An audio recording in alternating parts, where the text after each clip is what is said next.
अस्सलाम वालेकुम first year बेटे। Open your physics book chapter number 7 बेटे।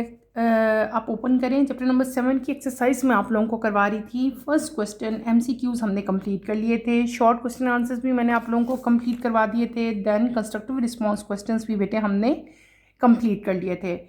न्यूमेरिकल प्रॉब्लम्स मैंने आपको स्टार्ट करवाए थे। फर्स्ट 2 न्यूमेरिकल्स जो हैं वो हमने कंप्लीट कर लिए। आज इंशाल्लाह हम थर्ड वन से स्टार्ट लेंगे और इसे कंप्लीट करेंगे। आपकी बुक का पेज नंबर 165 है। ये पेज नंबर 165 ओपन करो।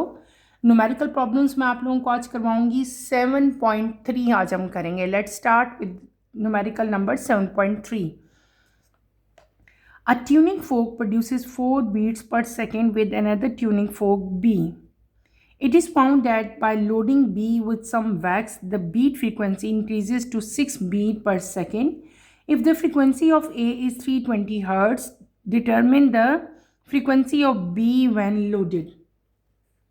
सिंपल सा न्यूमेरिकल है। यहाँ पे आपको एक ट्यूनिंग फोक, दो ट्यूनिंग फोक्स हैं आपके पास। एक ए है और एक क्या है, बी है। ए ट्यूनिंग फोक की फ्रीक्वेंसी यहाँ पे आपको गिवन है 320 हर्ट्स। बीट फ्रीक्वेंसी जो है before loading tuning fork B wax की कितनी है आपको दी हुई है, 4 हर्ट्स। आपने फिर आपको बताया है कि आफ्टर लोडिंग जो है वो उसकी फ्रीक्वेंसी चेंज हो जाती है, क्या हो जाती है, 6 हर्ट्स हो जाती है। आपने क्या फाइंड करना है बेटे, आपने फाइंड करना है frequency of tuning fork B after loading it with wax. ठीक है, ये आपने यहाँ पे फाइंड करनी है। यानी कि यहाँ पे हमें एफ ए की फ्रीक्वेंसी दी हुई है, इसके अलावा बीट फ्रीक्वेंसी हमें दी हुई है बिफोर जो है वैक्स से उसको लोड किए हुए, और आफ्टर लोडिंग भी आपको दी हुई है। ठीक है, आपने एक ट्यूनिंग फोक की फ्रीक्वेंसी जो बी है उसकी आफ्टर लोडिंग फ्रीक्वेंसी आपने जो है यहाँ पे फाइंड आउट करनी है। Let's start with the solution of 7.2। पहले एज यूजुअल हम क्या लिखेंगे बेटे, गिवन लिखेंगे। गिवन के बाद हम टू फाइंड देन सोल्यूशन, और उसके बाद हम अपने जो रिज़ल्ट है उसकी तरफ मूव करेंगे। पहले हम एज़ यूजुअल यहाँ पे इसका नंबर दे लेते हैं। न्यूमेरिकल नंबर 7.3 हम कर रहे हैं। क्या गिवन है हमें, अभी मैंने आपको बताया हमें गिवन है बेटे यहाँ पे tuning fork A produces 4 beat per second. और दूसरी चीज़ हमें क्या यहाँ पे गिवन है, फ्रीक्वेंसी गिवन है। तो हम यहाँ पे क्या लिखेंगे, पहले हम लिखेंगे frequency of tuning folk. Frequency of tuning फोक, कौन से ट्यूनिंग फोक की फ्रीक्वेंसी हमें गिवन है, ए की। ठीक है, तो हम इसको कह लेते हैं एफ ए। बेटे आप लिखोगे इसको, कितनी दी हुई है, 320 हर्ट्ज। ठीक है, एज इट इज़ इसको आप लोग राइट कर लो जैसे मैंने राइट किया। सेकंड चीज़ हमें क्या दी हुई है, सेकंड चीज़ हमें दी हुई है बीट फ्रीक्वेंसी। बीट फ्रीक्वेंसी दी है हमें before loading. Before loading tuning folk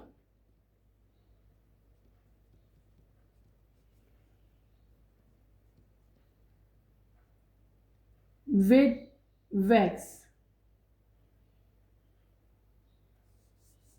tuning folk with, आप क्या कह सकते हैं, विद वैक्स। और इसको हम कैसे राइट करेंगे, एफ, और यहाँ पे आप छोटा सा साथ क्या लिख दोगे, बीट। वो कितनी दी हुई है आपको बेटे बुक पे, that is given tuning fork 4 beat per second, 4 beats. ठीक है, क्लियर। हम यहाँ पे 4 बीट यानी कि इसको हम क्या कह लेंगे, 4 हर्ट्स कह लेते हैं। ठीक है, एच जेड। दूसरी आपको क्या दी हुई है, beat frequency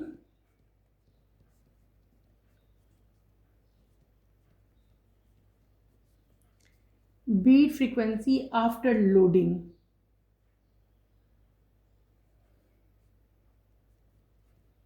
after loading,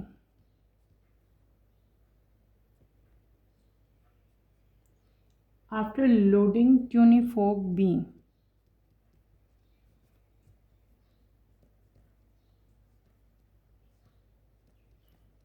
with wax. ये किसके इक्वल हो जाएगी, इसको हम क्या कह लेंगे, इसको हम कह लेंगे एफ बीट्स। ये किसके इक्वल है, ये दी हुई है हमें 6 हर्ट्स। हमने क्या फाइंड करना है, हमने फाइंड करना है फ्रीक्वेंसी ऑफ ट्यूनिंग फोक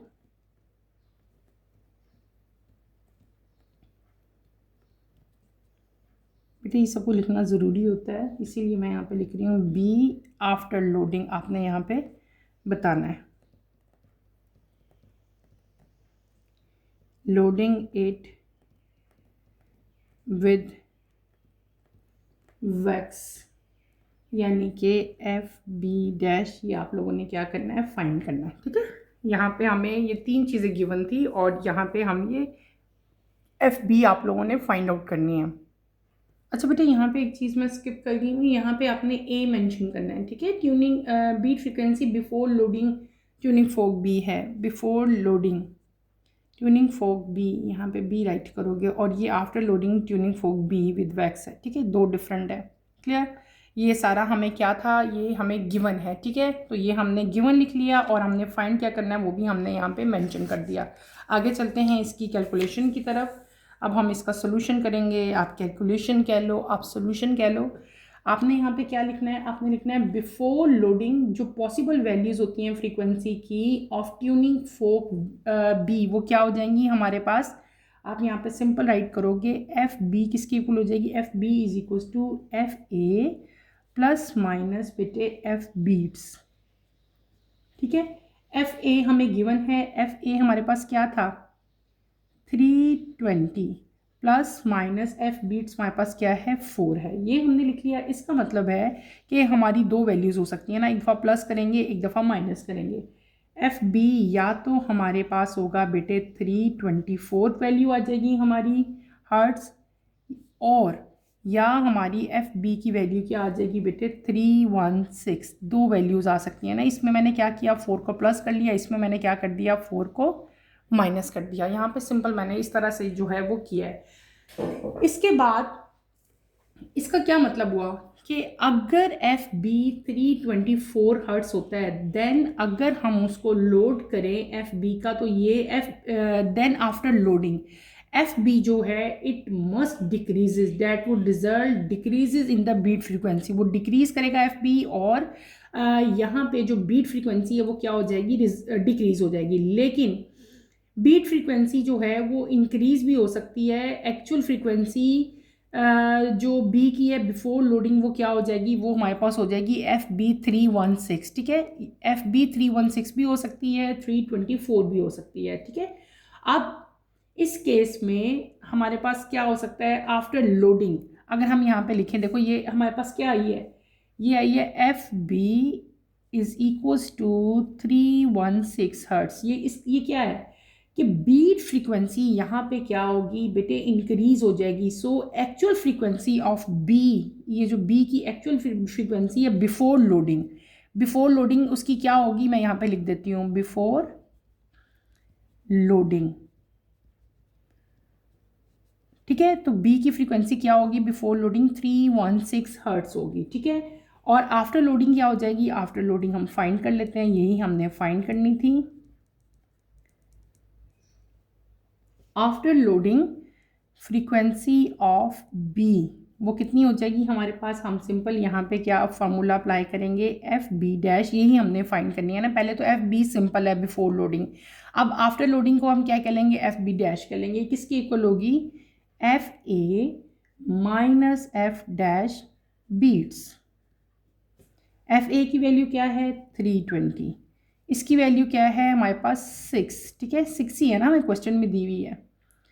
तो यहाँ पे जब हम इसको माइनस करेंगे तो हमारी क्या वैल्यू आ जाएगी 314 हर्ट्स। ठीक है, एफ बी डैश की वैल्यू क्या आ गई बेटे 314 हर्ट्स। इसका मतलब हुआ कि जो ट्यूनिंग फोक बी है जब वो लोडेड होगा, ठीक है, व्हेन लोडेड, तो उसकी फ्रीक्वेंसी क्या हो जाएगी 314 हर्ट्स हो जाएगी। क्लियर हो गया, ये न्यूमेरिकल एज इट इज़ आप लोग अपनी अपनी नोटबुक्स पे बेटे उतार लें। ठीक है, आगे चलते हैं हम लोग अपनी बुक के नेक्स्ट पेज पे। आप लोग देखो पेज नंबर 166 पे आए।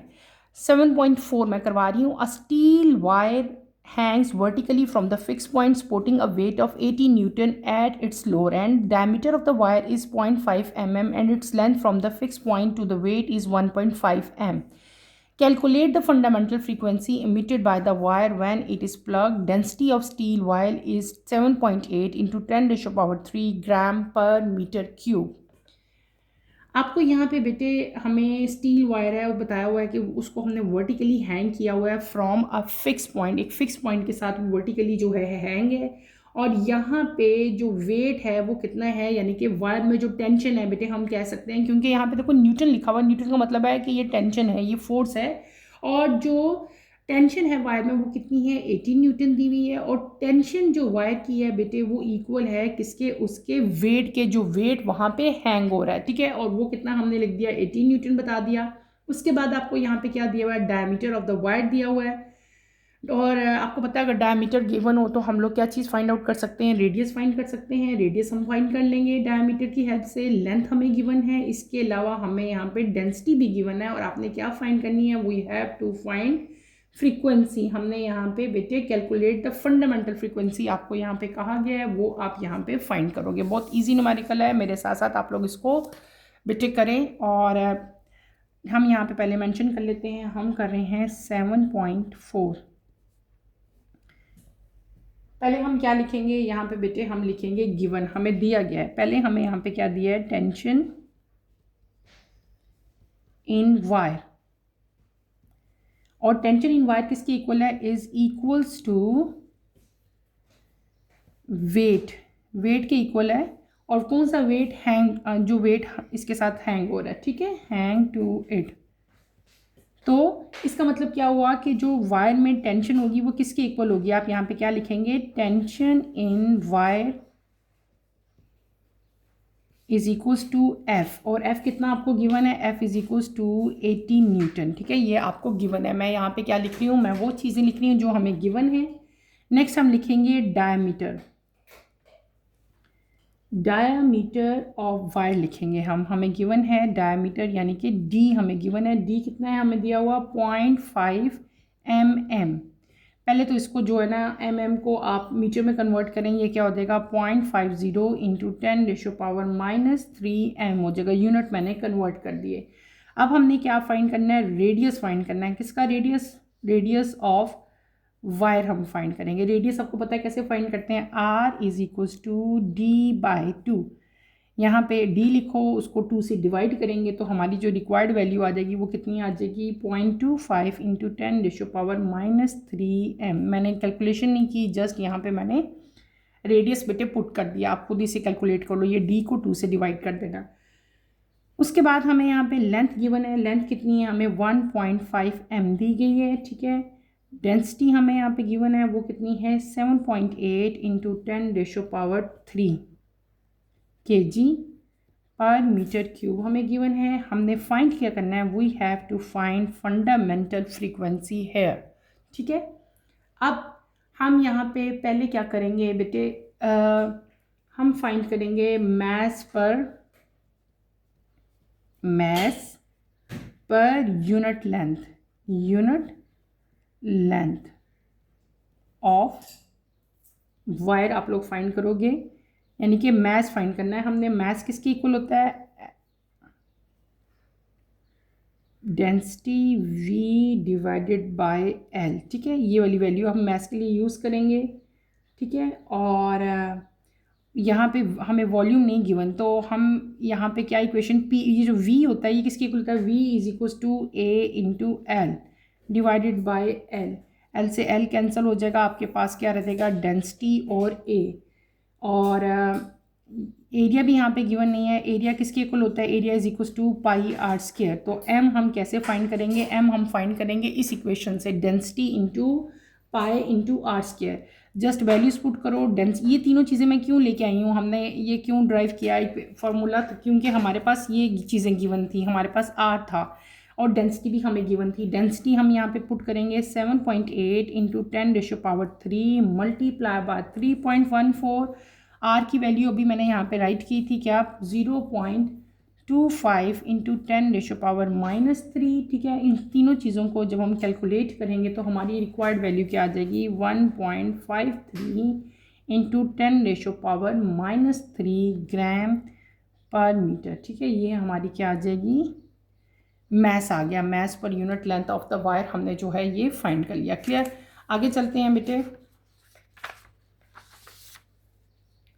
ये भी हमने m की वैल्यू फाइंड की है, ठीक है। ये न्यूमेरिकल आगे फर्दर अभी हमने इसको कंटिन्यू करना है।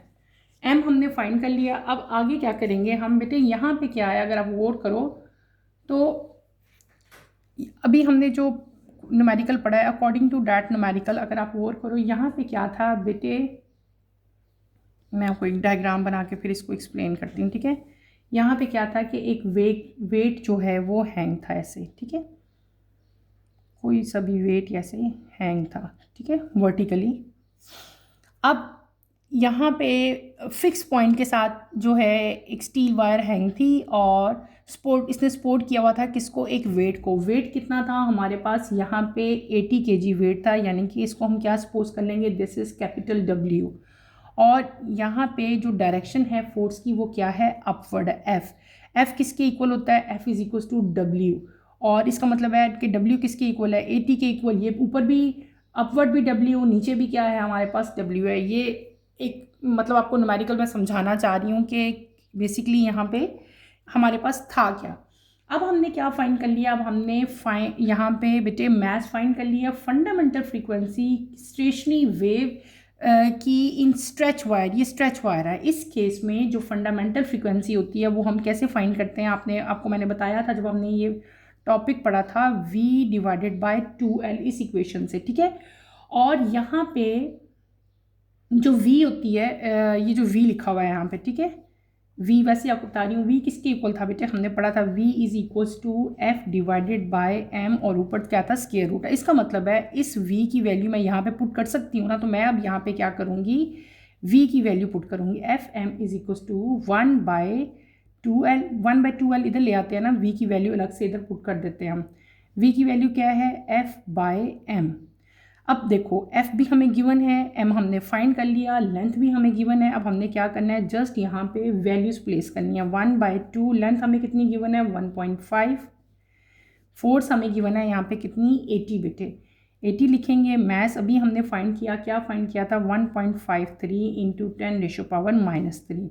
इन सब चीज़ों को कैलकुलेट करो। कैलकुलेट करना तो आपको आता है बेटे, सिंपल, आपने कैलकुलेटर से कैलकुलेट करना है। तो आपकी रिक्वायर्ड वैल्यू कितनी आ जाएगी, 76.2, क्योंकि आपने फ्रीक्वेंसी फाइंड की है तो इसका यूनिट क्या होगा, हर्ट्स होगा। तो आप क्या आंसर लिखोगे कि fundamental frequency emitted by the wire, वो फ्रीक्वेंसी जो कि वायर के जरिए इमिट हुई है जब उसको प्लग किया गया, वो कितनी है, that is equals to 76.2 hertz. Clear है? इस तरह से आपने इस न्यूमेरिकल को सॉल्व करना है। नेक्स्ट न्यूमेरिकल की तरफ मूव करते हैं बेटे। नेक्स्ट न्यूमेरिकल है हमारा 7.5, बुक का पेज नंबर है आपका 166। न्यूमेरिकल नंबर्स 5 में आपको करवा रही हूँ। 7.5, average intensity of sunlight on the surface of earth is nearly 500। यहाँ पे आपको उसकी इंटेंसिटी बताई हुई है, ठीक है। Determine the amount of energy date fall on the solar panel having an area of 0.5 m² in 4 hours. ठीक है, बहुत ईजी न्यूमेरिकल है। आपको जस्ट यहाँ पे इंटेंसिटी गिवन है, एरिया गिवन है, एंड आपको यहाँ पे क्या बेटे टाइम दिया गया 4 आवर। आवर को हम क्या करेंगे, पहले सेकंड में कन्वर्ट करेंगे। हमने फाइंड क्या करना है, हमने फाइंड करनी है ई, यहाँ पे अमाउंट ऑफ एनर्जी हम यहाँ पे फाइंड करेंगे। बहुत ईजी है, ठीक है। और इस न्यूमेरिकल को आपने अच्छी तरह से करना है, ये इंपॉर्टेंट न्यूमेरिकल है। 7.5 में आपको करवा रही हूँ।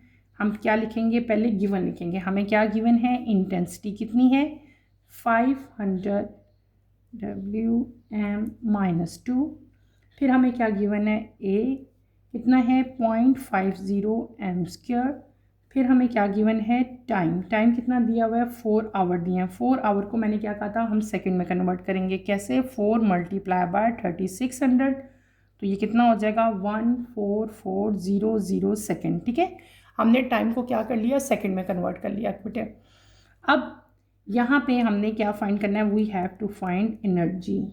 यहाँ पे जो यूनिट हम यूज़ करें, यूनिट कह रही हूँ, जो इक्वेशन हम यूज़ करेंगे, फॉर्मूला जो हम यूज़ करेंगे वो क्या करेंगे, I is equal to E/AT।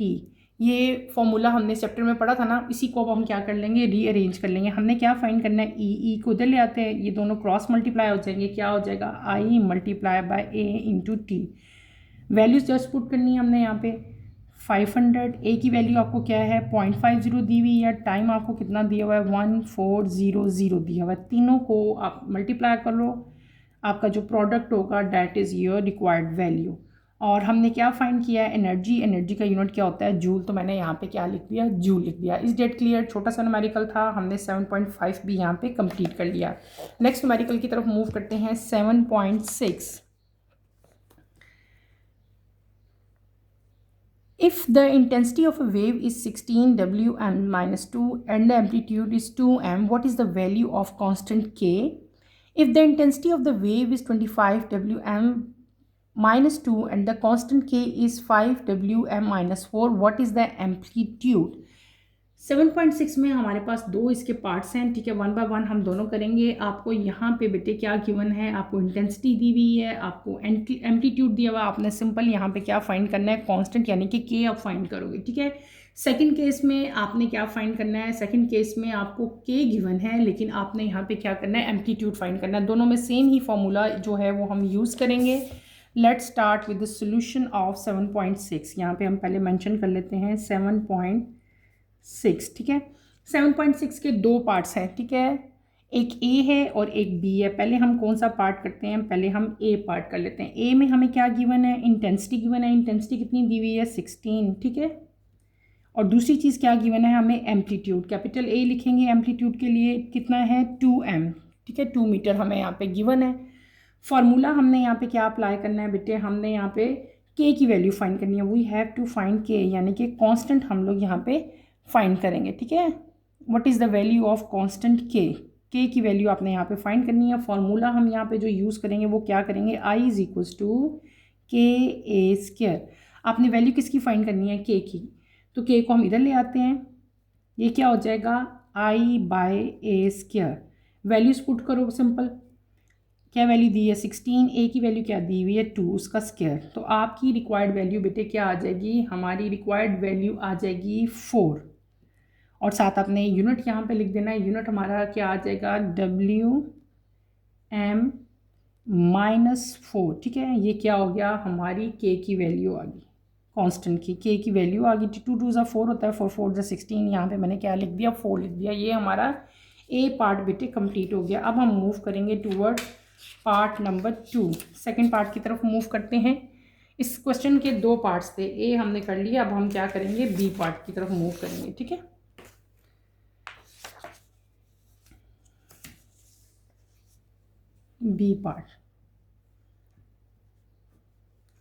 B part में हमारे पास क्या गिवन है, पहले हम गिवन लिखते हैं, देन हम उसका सोल्यूशन करेंगे। बी पार्ट में हमने बेटे इंटेंसिटी दी हुई है, intensity I is equals to 25 minus 2। दूसरी चीज़ हमें यहाँ पहले पार्ट में के नहीं था, यहाँ पे हमें के यानी कि कांस्टेंट जो है वो गिवन है Wm माइनस 4। यहाँ पे हमने क्या फाइंड करना है, we have to find amplitude.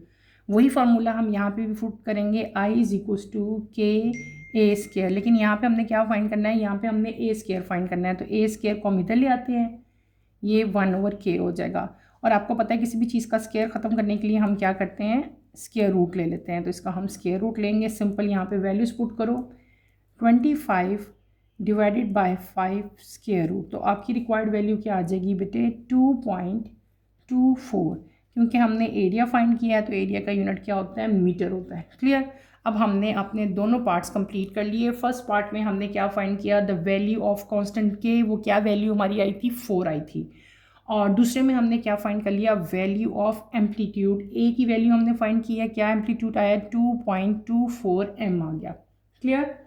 ये हमने अपना 7.6 भी बेटे कंप्लीट कर लिया। Now we will move toward 7.7। अब हम 7.7 करेंगे। Let's start with 7.7।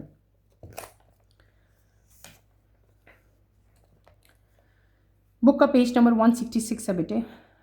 7.7 के भी दो पार्ट्स हैं, एक ए है और एक बी है। ए पार्ट है, sound system produces 200 watts of power if the sound is directed at the crowd with an area of 150 meter square. What is the intensity of the sound?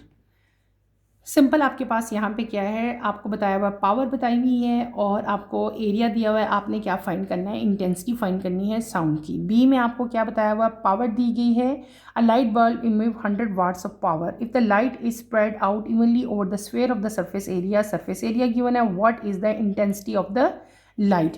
दो पार्ट्स हैं, एक पार्ट में आपने intensity find करनी है sound की, दूसरे part में आपने क्या फाइंड करना है बेटे, इंटेंसिटी फाइंड करनी है किसकी, लाइट की।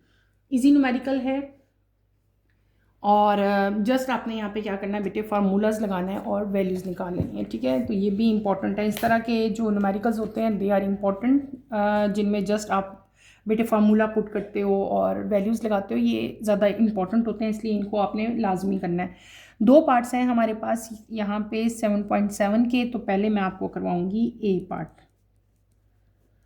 ए पार्ट में हमें क्या गिवन है, पावर, कितनी पावर है 200 W। एरिया हमें गिवन है 150 m²। हमने क्या फाइंड करना है, we have to find intensity. वही अपना अभी जो हमने यूज़ किया था बेटे एक न्यूमेरिकल में, एक फॉर्मूला वही हम यूज़ करेंगे, ठीक है। पावर जो है ना P is equal to E/TB होता है, ठीक है। तो इस E/T की जगह मैं P भी लिख सकती हूँ ना, इसका मतलब है। तो हम क्या कर लेंगे, I is equal to P/A। मैंने आपको क्या कहा कि ये जो E/T है ये किसके इक्वल होता है, P के इक्वल होता है, इसलिए मैंने यहाँ पे P लिखा क्योंकि हमें P की वैल्यू गिवन थी। तो जस्ट हम यहाँ पे वैल्यूज़ प्लेस करेंगे। 200 थी, A की वैल्यू क्या है 150 है, तो आपकी रिक्वायर्ड वैल्यू क्या आ जाएगी 1.33। साथ आप यहाँ पे इंटेंसिटी का यूनिट प्लेस कर दोगे, ठीक है। This is your required intensity. हमसे जो इंटेंसिटी पूछी थी, intensity of sound, first part में हमसे क्या पूछा था, find out the intensity of sound. तो साउंड की इंटेंसिटी कितनी होगी 1.33, ठीक है। अब हम चेक करते हैं इसका बी पार्ट। बी पार्ट में हमें क्या चीज़ गिवन है बेटे, बी पार्ट में हमें यहाँ पे पी की वैल्यू गिवन है, कितनी दी हुई है 100 वाट। एरिया हमें गिवन है कितना 400 मीटर स्क्वायर। हमने यहाँ पे अगेन क्या फाइंड करना है, इंटेंसिटी फाइंड करनी है, ठीक है। इंटेंसिटी यहाँ पे हम कैसे फाइंड करेंगे, आप लोग ये देखें। इंटेंसिटी हम फाइंड करेंगे P/A, जो हमने ऊपर यूज़ किया। सिंपल यहाँ पे वैल्यूज़ प्लेस करेंगे। P की वैल्यू हमें गिवन है कितनी है 100 है, A की वैल्यू कितनी है 400 है, और आपकी वैल्यू क्या आ जाएगी यहाँ पे बेटे, जब 1 को 4 से डिवाइड करोगे तो रिक्वायर्ड वैल्यू आएगी 0.25 Wm-2, ठीक है। ये हमारी क्या आ गई, इंटेंसिटी आ गई, ठीक है। क्लियर हो गया। और ये कौन सी इंटेंसिटी है, this is the intensity of light for a bulb. ये हमने इंटेंसिटी किसकी फाइंड की, लाइट की इंटेंसिटी फाइंड की। दोनों क्वेश्चन में इंटेंसिटी ही आपने फाइंड करनी थी, लेकिन इस केस में आपने क्या फाइंड किया, इंटेंसिटी ऑफ साउंड।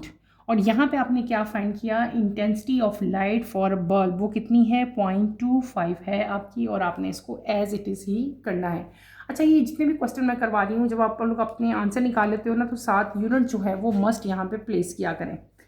अगले न्यूमेरिकल की तरफ चलते हैं। न्यूमेरिकल नंबर 7.8 इसी पेज पे है बेटे जो हम कर रहे हैं ऑलरेडी। पेज नंबर 166 ओपन करो आप लोग। 7.8 A radio antenna broadcasts 500 watts of power if the signal is received at a distance of 10 km. What is the intensity of the signal? बहुत इजी न्यूमेरिकल है। यहाँ पे हमें पावर दी हुई है, ठीक है, और हमें क्या दिया हुआ है बेटे, यहाँ पे रेडियस यानी कि हमें डिस्टेंस बता दिया है कितना 10 किलोमीटर। किलोमीटर को पहले आप लोगों ने मीटर में कन्वर्ट कर लेना है, देन आपने क्या फाइंड करनी है, इंटेंसिटी फाइंड करनी है। बहुत ईजी न्यूमेरिकल है। इस चैप्टर के सारे न्यूमेरिकल बहुत ईजी हैं, ठीक है। तो ये सारे आपने अच्छी तरह से इनकी प्रैक्टिस करनी है। हम कर रहे हैं 7.8, यहाँ पे हम मेंशन कर लेते हैं 7.8, ठीक है। 7.8 मैं यहाँ पे मेंशन करूँगी। हमें गिवन क्या है, हमें गिवन है यहाँ पे पावर कितनी दी हुई है 500 वाट दी हुई है हमें, ठीक है बेटे, नज़र आ रहा है 500 वाट। और हमें यहाँ पे क्या गिवन है, आर कितना है, हमें 10 किलोमीटर दिया है, ठीक है। तो इसको हमने क्या कर लेना है, पहले मीटर में कन्वर्ट कर लेना है। मीटर में कैसे कन्वर्ट करते हैं, ये मैंने आपको कन्वर्जन भी करके दिखा दी। यहाँ पे ऐसे करेंगे आप। आपने फाइंड क्या करना है, हमने फाइंड करनी है इंटेंसिटी। इंटेंसिटी के लिए जो इक्वेशन हम यहाँ पे यूज़ करेंगे बेटे, मैंने अभी आपको पहले ही बताई है, अभी हम वही करके आए हैं, I=P/A। यहाँ पे हमें ए की वैल्यू नहीं दी गई, तो इसका मतलब है हम ए की वैल्यू कौन सी लगाएंगे, एरिया किसके इक्वल होता है, एरिया = 4πr²। क्योंकि सरफेस एरिया जो स्फेरिकल रीजन का होता है ना, वो क्या होता है, वो स्फेरिकल रीजन का जो एरिया होगा वो कितना होगा, 4πr² होगा। ये आपने याद रखना है, जो स्फेरिकल रीजन होते हैं उनका एरिया इतना होता है, ठीक है। ये एंटीना ब्रॉडकास्ट है ना, तो उसका एरिया ये होगा। तो यहाँ पे एरिया की जगह मैं अब ये वैल्यू पुट कर लूँगी, P/4πr², क्योंकि हमें यहाँ पे r की वैल्यू गिवन थी, इसलिए हमने 4πr² हमने यहाँ पे यूज़ किया। अब आप क्या करोगे, जस्ट यहाँ पे आपने वैल्यूज़ प्लेस करनी है। 500 डिवाइडेड बाय 4 इंटू 3.14, और साथ आपको रेडियस क्या गिवन है, 1 इंटू 10⁻⁴। सबको कैलकुलेट करो तो आपकी रिक्वायर्ड वैल्यू क्या आ जाएगी, 3.98 इंटू 10⁻⁷ -2। ये क्या आ जाएगी हमारी इंटेंसिटी। कितनी इंटेंसिटी आ जाएगी, 3.98 इंटू 10⁻⁻7। साथ आपने क्या करना है, इंटेंसिटी का यूनिट यहाँ पे जो है वो लाजमी लिख देना है। तो आपका रिक्वायर्ड आंसर क्या हुआ, द इंटेंसिटी ऑफ सिग्नल की इंटेंसिटी क्या होगी, 3.98 होगी। अच्छा, यहाँ पे जब आप कैलकुलेशन करोगे ना, तो आपका आंसर जो है वो 3.98 आएगा। तो आपने कंफ्यूज नहीं होना, क्योंकि आपकी बुक में जो आंसर दिया गया है वो क्या है, 4 दे दिया ना यहाँ पे। तो 3.98 को अगर हम राउंड ऑफ करें तो ये अप्रॉक्सीमेटली, इसको राउंड ऑफ करेंगे तो क्या बन जाएगा, ये 4 बन जाएगा ना, 4 इंटू 10⁻⁷ बन जाती है ये वैल्यू। तो इट डजेंट मैटर, अगर आप ये भी लिख लोगे वो भी ठीक है, अगर आप ये वैल्यू लिख लेते हो देन ये भी आपकी वैल्यू ठीक होती है। अगले न्यूमेरिकल की तरफ चलते हैं, that is 7.9। Let's start with 7.9। ठीक है, 7.9 हमारे पास क्या दिया हुआ है, यहाँ पे ऑर्गन पाइप से रिलेटेड जो है वो हमारे पास न्यूमेरिकल है। ऑर्गन पाइप्स को मैंने आपको अच्छी तरह से समझाया था बेटे, एक्सप्लेन किया था, और हम अब वही न्यूमेरिकल यहाँ पे करेंगे। Let's start with 7.9। नज़र आ रहा है बेटे आप लोगों को, An organ pipe has a length of 1 meter. Determine the frequency of the fundamental and the first two harmonics. दो पार्ट्स हैं आगे. If the pipe is open at both ends, अगर पाइप जो है वो दोनों एंड से ओपन हो. If the pipe is closed at one end, और अगर पाइप एक एंड से क्लोज हो. Speed of sound in air हमें दी हुई है 340 मीटर पर सेकेंड. ठीक है, बहुत ईजी न्यूमेरिकल है, बहुत अच्छी तरह डिटेल से हमने ये टॉपिक बेटे पढ़ा था. यहाँ पे हमें गिवन क्या है, हमें गिवन है यहाँ पे v यानी कि स्पीड हमें गिवन है, लेंथ हमें गिवन है, और हम यहाँ पे फ्रीक्वेंसीज हमने जो है वो फाइंड करनी है. ठीक है, तो let's start with the solution of 7.9. शुरू करते हैं इसको 7.9 को. 7.9 में हम एज़ यूजुअल पहले क्या लिख लेंगे बेटे, गिवन लिख लेंगे. हमें यहाँ पे गिवन क्या है, हमें गिवन है यहाँ पे v की वैल्यू क्या है 340 मीटर पर सेकेंड. ठीक है, इसके अलावा हमें लेंथ दी हुई है, कितनी दी हुई है 1 m दी हुई है. ठीक है, हमने फाइंड क्या करना है, दो चीज़ें यहाँ पे हमने फाइंड करनी है. दो इसके पार्ट हैं. एक पार्ट में हमसे पूछा हुआ है आपने f1 फाइंड करनी है, दूसरे में क्या पूछा है f2 एंड f3 हमने यहाँ पे फाइंड करनी है. ठीक है, ए पार्ट पहले मैं इसका करवाऊँगी आपको. दो पार्ट्स है ना, एक ए और एक बी. ए पार्ट में क्या बताया हुआ है, if a pipe is open at both and, अगर पाइप जो है वो बोथ एंड से ओपन हो. ये बेटे मैंने आपको डिटेल से पढ़ाया था, यहाँ पे जितनी इक्वेशंस थी सारी अच्छी तरह से मैंने आपको एक्सप्लेन की थी. तो आप यहाँ पे मेंशन करो if pipe is open at both ends. इस केस में हम क्या यूज़ करेंगे, हम यूज़ करेंगे Fn = NV/2L. ठीक है, ये वाली इक्वेशन आप यूज़ करोगे. n की वैल्यू हमें यहाँ पे क्या दी हुई है, n = 1, क्योंकि यहाँ पे फंडामेंटल फ्रीक्वेंसी है, हमें n = 1 दी हुई है. आप जस्ट यहाँ पे वैल्यूज़ प्लेस करेंगे. 1 340 डिवाइडेड बाय 2 इंटू 1. L हमें कितना दिया हुआ था, 1 दिया हुआ था. तो हमारी रिक्वायर्ड वैल्यू क्या आ जाएगी, 170 हर्ट्स आ जाएगी. यानी कि F1 हमने यहाँ पे फाइंड की है. ये दिस इज़ F1. अगर आपका N1 हो तो फिर हम कैसे फाइंड करेंगे, ये हमने F1 फाइंड कर लिया. अगर नेक्स्ट 2 आपने फाइंड करनी है. फाइंड, अगर आपको क्या लिखा हुआ है, उन्होंने कहा हुआ है डिटर्मिन द फ्रीक्वेंसी फंडामेंटल पहले आपने फंडामेंटल फ्रीक्वेंसी फाइंड करनी है, उसके बाद नेक्स्ट टू हार्मोनिक भी फाइंड करनी है। तो यहाँ पे आप क्या करोगे, नेक्स्ट टू हार्मोनिक्स, ठीक है, यानी कि F2 एंड F3 हम यहाँ पे फाइंड करेंगे। पहले हमने F1 फाइंड की, अब नेक्स्ट टू भी उन्होंने आपसे पूछी थी, तो हम कैसे फाइंड करेंगे, F2 पहले फाइंड करेंगे। बेटे F2 के लिए हम क्या यूज़ करते थे, 2F1, 2F1 की वैल्यू क्या आई है 170, मल्टीप्लाई करोगे तो क्या आ जाएगा 340 हर्ट्स आ जाएगा। इसी तरह अगर हमने F3 फाइंड करना हो तो हम क्या करेंगे, 3F1 करेंगे, ये क्या हो जाएगा 3 इंटू 170, तो ये क्या वैल्यू आ जाएगी 510 हर्ट्स आ जाएगी। Is that clear. इस तरह से आपने F2 और F3 फाइंड कर लेनी है। ये हमने क्या तब फाइंड की है जब पाइप जो था वो दोनों एंड से ओपन था। अब अगर हम इसके बी पार्ट की तरफ चलें तो वो आपसे पूछा हुआ है कि अगर पाइप जो है वो एक एंड से क्लोज हो देन हम क्या करते थे, यही सब कुछ ऐसे ही करना है, लेकिन यहाँ पे जो फार्मूला हम यूज़ करेंगे अब वो 2L की जगह क्या कर लेंगे, हम 4L कर लेंगे, बाकी आपका एज इट इज़ ही रहेगा। अब हम कर रहे हैं इसका बी पार्ट, इसी क्वेश्चन का बी पार्ट हम कर रहे हैं। बी पार्ट में हमने क्या पूछा हुआ है कि अगर if pipe is closed eight one and, ठीक है, एक एंड से अगर वो क्लोज हो देन आपने उसकी फ्रीक्वेंसी फाइंड करनी है। कैसे करोगे बेटे, बिल्कुल वैसे करनी है, बस इक्वेशन यहाँ पे चेंज हो जाएगी। फॉर्मूला जो हम यूज़ करेंगे वो क्या हो जाएगा, F n is equal to n v by 4L। जब पहले हमने फाइंड किया था एट बोथ एंड से, जब वो ओपन था तो हमने यहाँ पे 2L यूज़ किया था। अब क्या यूज़ किया, 4L यूज़ किया। फंडामेंटल फ्रीक्वेंसी यहाँ पे हमने के लिए नहीं, n इज इक्वल टू 1, तो हम यहाँ पे F1 फाइंड करेंगे। F1 is equal to n की जगह मैं क्या लगाऊंगी 1, V हमें क्या दिया हुआ है 340, 4 इंटू L हमें क्या दिया है 1। कैलकुलेट करें इन तमाम वैल्यूज़ को बेटे, 340 को आपने 4 से जो है वो मल्टीप्लाई कर लेना है, तो आपकी रिक्वायर्ड वैल्यू यहाँ पे इस केस में क्या आएगी, हमारी रिक्वायर्ड वैल्यू आ जाएगी F1 कितनी आएगी बेटे, ये आ जाएगी 85 हर्ट्स आ जाएगी। उसी तरह हम अब F3 और F5 फाइंड करेंगे, ठीक है। जब एक एंड से क्लोज होगा तो नेक्स्ट जो दो हार्मोनिक्स होती हैं ये यानी कि ओड, यहाँ पे ऑड आएगा ना, यहाँ पे मैं लिख देती हूँ only odd harmonics are possible in this case. इस केस में जब पाइप एक एंड से क्लोज हो तो हमारे पास जो नेक्स्ट हार्मोनिक्स होती हैं वो हमेशा ऑड नंबर होता है। F1 के बाद F3 होगा और F5 होगा। वहाँ पे हमने F2 फाइंड किया था, यहाँ पे आप F2 नहीं करोगे बल्कि क्या हो गया F3 होगा और F5 होगा। इन केस आर हम यहाँ पे लिख देते हैं पहले F3 एंड F5, ठीक है, ऐसे ही आपने इसको राइट करना है। अब F3 और F5 हम फाइंड कर लेंगे। F3 कैसे फाइंड करना है, 3F1 ये वाला फार्मूला अप्लाई करोगे 3 इंटू 85, तो F क्या आ जाएगी आपकी वैल्यू 255 हर्ट्स आ जाएगी। इसी तरह F5 फाइंड करोगे तो उसका मतलब क्या है 5F1, यानी कि 5 इंटू 85 बेटे आप करेंगे तो आपकी रिक्वायर्ड वैल्यू क्या आ जाएगी 425 हर्ट्स आ जाएगी। क्लियर।